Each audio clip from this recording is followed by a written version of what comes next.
দেশের সকল ইসলামী দলের নেতৃবৃন্দ, আলেম ওলামা, পীর মাশায়েখ, ইসলামিক স্কলারদেরকে গ্রেফতার করে কারারুদ্ধ করেছে কিনা বলে? আল্লামা দেলোয়ার হোসেন সাঈদী এটিএম আজহার নারী ধর্ষণ করেছে। নাউজুবিল্লাহ।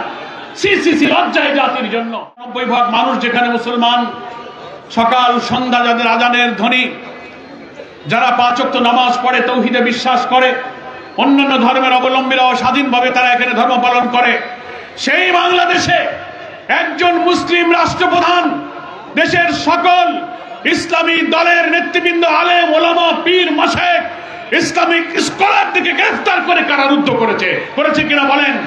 বছরের পর বছর জামাত ইসলামের শীর্ষ নেতৃবৃন্দ, আলেম ওলামা, ইসলামী দল, বক্তা, ওয়াইজ, স্কলার, বড় আলেম যাদেরকে শ্রদ্ধা করা হয়, সকলকে গ্রেফতার করা হয়েছে, রিমান্ডে নেওয়া হয়েছে। মিথ্যা নিকৃষ্ট মামলা দিয়ে তাদেরকে মানুষের কাছে অপমানিত করার চেষ্টা করা হয়েছে। বাংলাদেশ জামাত ইসলামীর শীর্ষ নেতৃবৃন্দ একেবারে সাজানো বানানো মিথ্যা অভিযোগ, বাদী সাজানো, এজাহার সাজানো, সাক্ষী সাজানো, ট্রাইব্যুনাল সাজানো, বিচারক সাজানো, যাদের অভিযোগের এজাহারে একটা লাইনও সত্য নয়।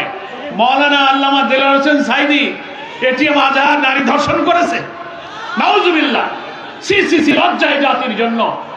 খুন, হত্যা, ধর্ষণের মামলা দিয়ে যার যেসব প্রিয় নেতৃবৃন্দ জীবনে একটা মিথ্যা কথা বলে নাই, কারোর দিকে চোখ তুলে তাকিয়ে কথা বলে নাই, কারো গায়ে হাত তোলে নাই, একটা টাকা হারাম উপার্জন করে নাই, এইসব নেক মানুষকে মিথ্যা মামলা দিয়ে 5 জন নেতাকে ফাঁসিতে ঝুলিয়ে হত্যা করা হয়েছে। এটা কি কোনো আইনের শাসন? জামাত ইসলামীর আরো অনেক প্রিয় নেতৃবৃন্দ, অধ্যাপক গোলাম আজম, আবুল কালাম মোহাম্মদ ইউসুফ, মাওলানা আব্দুস সোবহান, আব্দুল খালেক মন্ডল, মকবুল আহমদ সাহেব, অধ্যাপক নাজির আহমদ, যারা ফাঁসি না হলেও কারাগারে দিয়ে তিলে তিলে নির্যাতন করে কারার ভেতরে এবং বাইরে মৃত্যুর দিকে ঠেলে দেওয়া হয়েছে। মাওলানা মতিউর রহমান নিজামী, আলী আসাদ মোহাম্মদ মুজাহিদ, আব্দুল কাদের মোল্লা, কামরুজ্জামান, মীর কাসেম আলী, এইসব লোকদেরকে অন্যায়ভাবে ফাঁসিতে ঝুলিয়ে হত্যা করা হয়েছে। আমরা বিচার পাইনি। এগুলো সব রাজনৈতিক হত্যাকাণ্ড। এটা একটি বিদেশের ইঙ্গিতে, গোয়েন্দা সংস্থাদের সাজানো পরিকল্পনায় আমাদের দেশের ইসলামী জাতিসত্ত্ব ধ্বংসের জন্য আধিপত্যবাদের সেবাদাস ফ্যাসিস্ট খুনি শেখ হাসিনা তারা রাজনৈতিক প্রতিপক্ষকে দমন করার সকল নৈতিক আদর্শিক যুক্তি যখন তাদের হারিয়ে গেল, তখন এই হত্যা নির্যাতনের পথ তারা বেছে নিয়েছিল। তারা দেখলো জামাত ইসলামীকে তো যুক্তি দিয়ে, চরিত্র দিয়ে, আদর্শ দিয়ে মোকাবেলা করা যাবে না, কি করা যায়?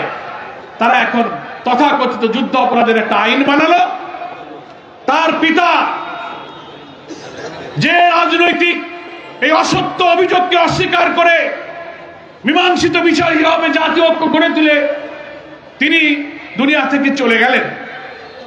সেই মীমাংসিত বিষয়কে তার কন্যা বিদেশি প্রভুদের ইঙ্গিতে আবার সেই আইনকে সংশোধন করে আমাদের প্রিয় নেতৃবৃন্দকে রাজনৈতিক উদ্দেশ্যে তারা জুডিশিয়াল কিলিং করেছে, বিচারিক হত্যাকাণ্ডের শিকার তারা হয়েছে। আমরা তাই এই কারণে বলি যে যুগ আমরা পার করেছি, এটা ছিল একটা কালো যুগ। বিচার আমরা পাইনি। এখনো এটিএম আজহারুল ইসলাম জামাত ইসলামীর সাবেক ভারপ্রাপ্ত সেক্রেটারি জেনারেলকে মিথ্যা মামলায় ফাঁসির দণ্ড নিয়ে 14টি বছর কারাগারে আটকে রাখা হয়েছে। আমরা এটিএম আজহার ভাইকে আজকে এখান থেকে মুক্তি দাবি করছি। সব অভিযোগ মিথ্যা। কেন আপনি আটকে রাখবেন?